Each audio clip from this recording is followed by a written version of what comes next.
Elbow, elbow, elbow.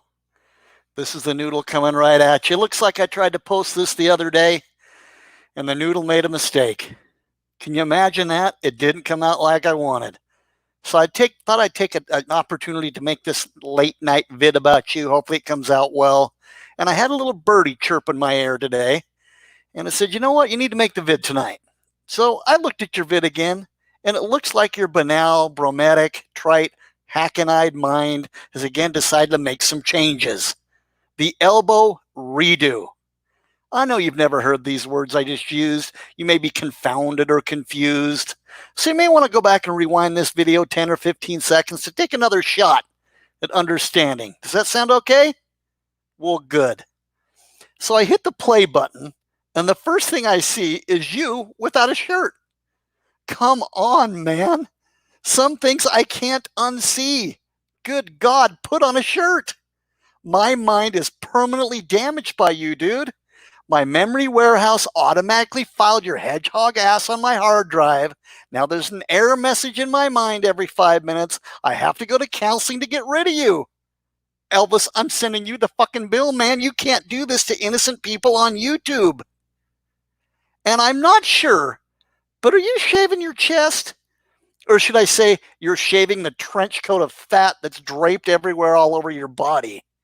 Elbo, do you remember the old Seinfeld episode where Jerry and Kramer shaved their chest? Dude, that never ends well.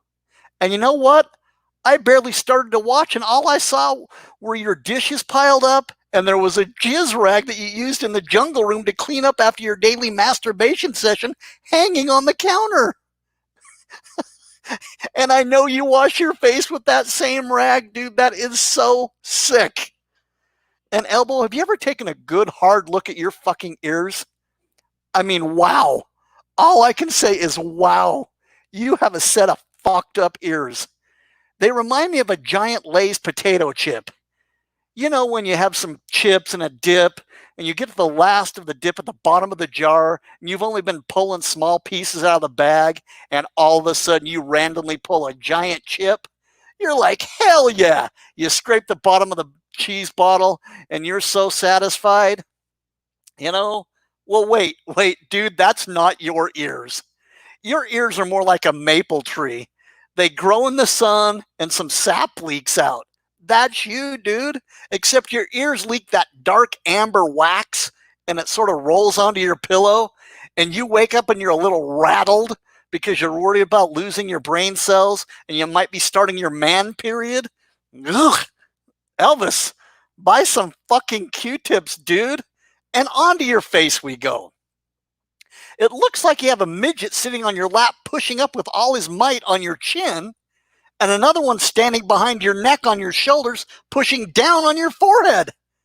It's like their goal in life is to have your forehead touch your chin. You look like you just ate a Sour Patch candy. It's crazy. And you're trying to make a kissy face for your new tranny dating profile. Dude, that's your permanent expression. Come on, man. You need to get a new face. Get some surgery or something, okay? And Elbow, I've said it before, I'll say it again, and I'll say it over and over. Where the fuck is your neck? Okay? I'm actually growing concerned that over the years you've lived in your van, your body could be shrinking to fit your home or your environment. You know, like when fish grow only as big as the tank they're living in? That's you, my man. You're shrinking. And the sad thing is your little pecker's almost non-existent, getting smaller by the day. So I called a friend of mine that works at the FBI. I had him put an NCIC warrant out nationwide to see who the fuck took your neck, because it's gone. In fact, Elbow, I was feeling a little sorry for you today as I watched the video, so I went on Amazon and ordered a book. It's titled Going Through Life with a Micro Penis. It's on the way. You just need to email me your address and I'll get it right out to you. Nothing to be ashamed of. Tasha told everyone on one of her videos that you have a teeny 1-inch pecker, and that one is fully erect. Okay, so on to the video, my man. You started by saying you're speaking from the bottom of your heart. Don't you mean the bottom of your ravioli can you've come to know so well? And then you said, I'm here to be a leader, and you're not to be mocked by anyone. You're sharing your life with the world, the nomad life. Who the fuck do you think you are, Gandhi? Obviously, the Noodle's going to be mocking the shit out of you every day. The only thing you're leading is the amount of bandwidth you can steal from the local Holiday Inn. And here's the Elvis quote of the day. Life, ladies and gentlemen, you get out of it what you put in it. My man is living in a tin can with wheels, parked in an undisclosed location, and you want to reach your full potential? Well, dude, you're there. You've reached your potential. You've peaked. You should just kick back and relax, man. You can't get any higher. And then you said you don't need anyone to be the best at what you do. Again, you're there, man. You can't find a better example on the planet of a homeless greaseball whack job hiding in a van. You nailed it. Mission accomplished, sir. And you keep using the phrase that you're an alpha male. Do you even know what that means? Look, man, the Noodle is always willing to help people grow.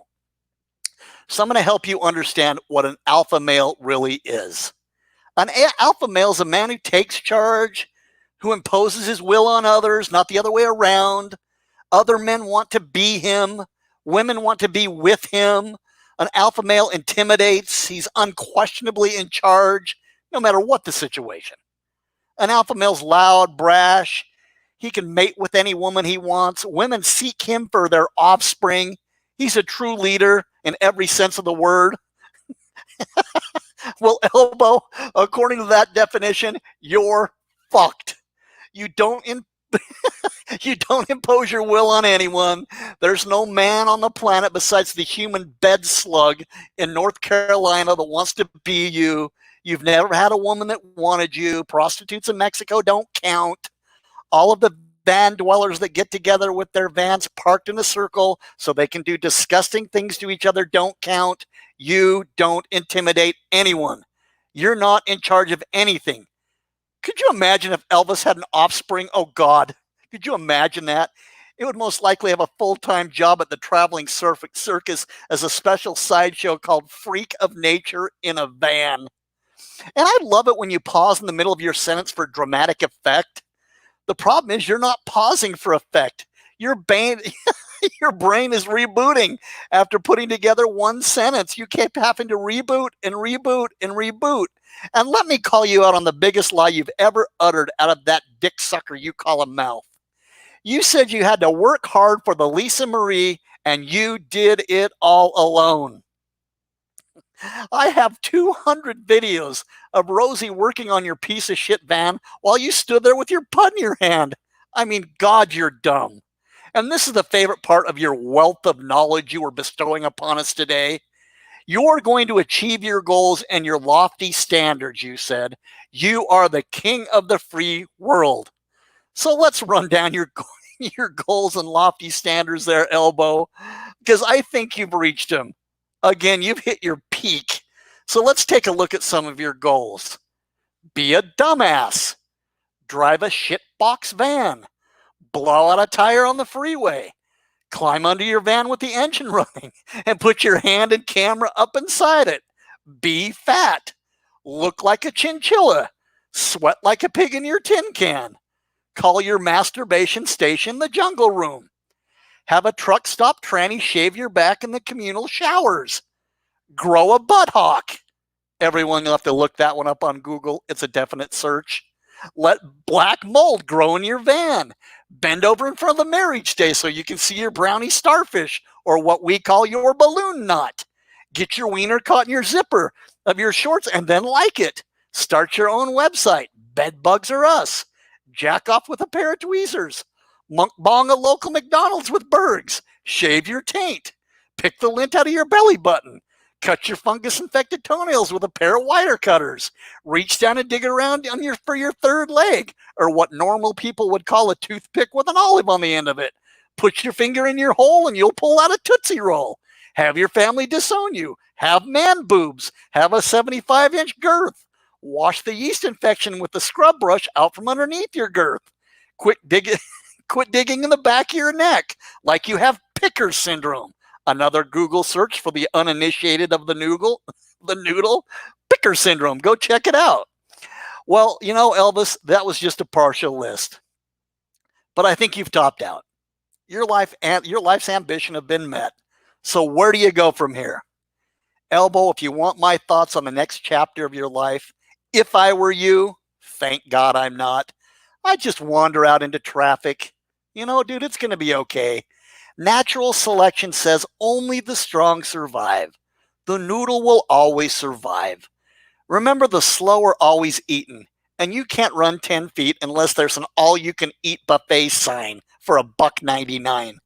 So as far as Charles Darwin's theory of evolution, you're the poster child, my man. Just walk into traffic. So Elvis, have a great day. You know the noodle loves you, and the noodle is always right.